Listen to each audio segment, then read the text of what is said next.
Hi, everybody. Ian Bremmer here, and a quick take to kick off your week. And it is, again, the on again, now off again war against Iran, with the United States for the last 2 days deciding not to continue with strikes after nearly 2 weeks of engaging in strikes every night, principally against military targets, a small number of infrastructure targets as well. You can think about this as escalation since the ceasefire and the memorandum of understanding.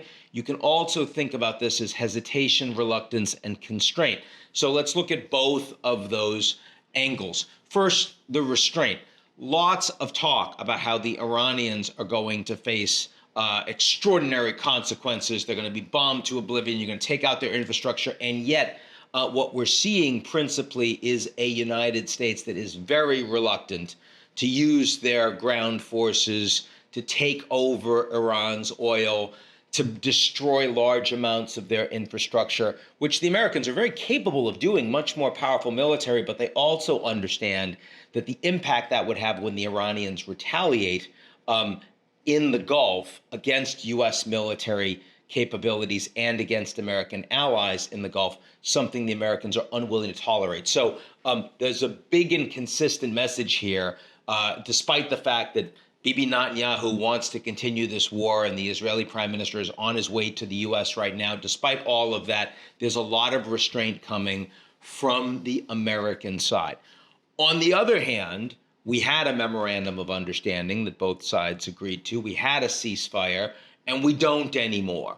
Now, the last couple of days, I don't see as the ceasefire coming back. I see more as the United States recognizing that it is limited in its military capabilities and wants to build up stockpiles.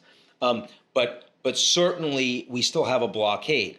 And as long as there's a blockade and the Iranians are not able to make money and don't have control of the strait, they're going to continue engaging in strikes that disrupt the strait for ships that aren't paying them. And that, of course, is an unacceptable outcome for the U.S. Why aren't we getting an agreement there? Why couldn't we get the memorandum to hold? And the answer there is because President Trump does not agree with the Iranian perception that they have the cards, they have the leverage, and they therefore can ensure control over the strait for the foreseeable future, and they should be remunerated for that.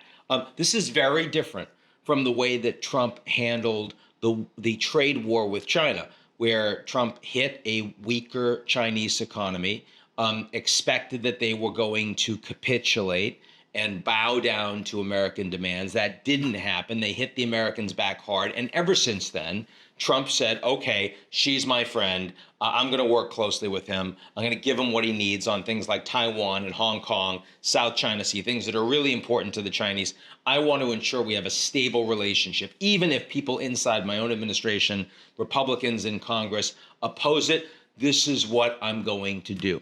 The difference with Iran, after the Iranians hit back against the United States and against its allies, is that Trump doesn't accept that the Iranians have the leverage that they believe they have. Now, irrespective of who's right, and I think the Iranians probably have a more accurate view of this than Trump personally does at this point, and a lot of Trump's advisors agree with that. But irrespective, the fact that there is a fundamental disagreement means that you're going to continue to have fighting. You're not going to get a sustainable ceasefire because the Iranians think that they should hold out, that they're going to get more. And Trump believes, and he's been pretty consistently hardline on this, if I keep beating the Iranians up and I force them to accept more and longer-term economic costs and pain, they will eventually come to the table and recognize that, no, they don't get to control this strait.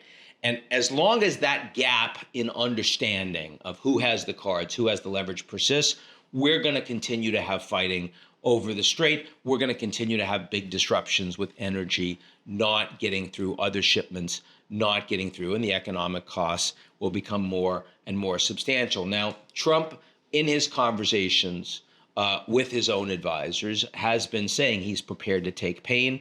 If oil prices are high to the end of the year, so be it. The Iranians have to back down. He's not particularly concerned about the midterm elections. That's more of a Republican Party problem than it is one for Trump, who's not running in them after all. And we've seen that behavior from him in the past.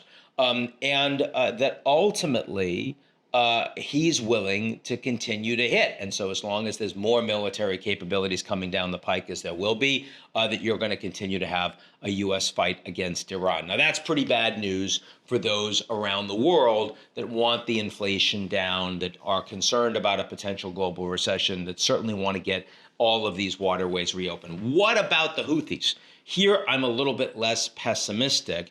The Houthis have been striking out against Saudi tankers, but have not followed through on their public threat against the Bab al-Mandab Strait and against the Red Sea overall. They're not hitting at, for example, Chinese tankers that they've allowed through.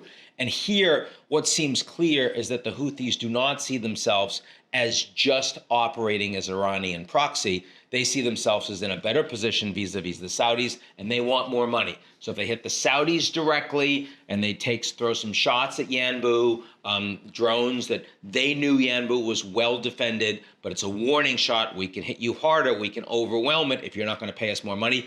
This is a bilateral negotiation. The Americans are not involved. The White House, frankly, isn't particularly concerned about it. They think the Saudis are prepared to pay them off. The question is how much and when. So that's the nature of the negotiation, very different from the nature of the fighting happening over the more important waterway, the Strait of Hormuz. In both cases, geopolitics, creating a lot of costs in the region and around the world. That's it for me, and I'll talk to you all real soon.